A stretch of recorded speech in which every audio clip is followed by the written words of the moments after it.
மேற்கு வங்கத்தில் 15 ஆண்டு காட்டாட்சியை மாற்ற அனைவரும் விரும்புகின்றனர். பீகாரை போல மேற்கு வங்கமும் காட்டாட்சிக்கு விடை கொடுக்க தயாராக உள்ளது என்று பிரதமர் மோடி தெரிவித்துள்ளார்.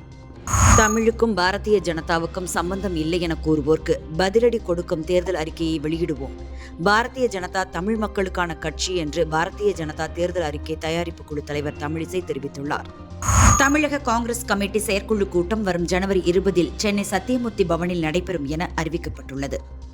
கரூர் துயர சம்பவம் தொடர்பான சிபிஐ விசாரணைக்காக டெல்லி வந்துள்ள தவிக தலைவர் விஜய் தாஜ் ஹோட்டலில் தங்கியுள்ளார். சம வேலைக்கு சம ஊதியம் கேட்கும் இடைநிலை ஆசிரியர்கள் நேற்று சென்னையில் 24வது நாளாக போராட்டத்தில் ஈடுபட்டு கைதாகினர். பிரான்ஸ் நாட்டிடமிருந்து 114 ரஃபேல் போர் விமானங்களை 3,25,000 கோடி ரூபாய்க்கு வாங்க மத்திய பாதுகாப்புத்துறை அமைச்சகம் அனுமதி வழங்கியுள்ளது.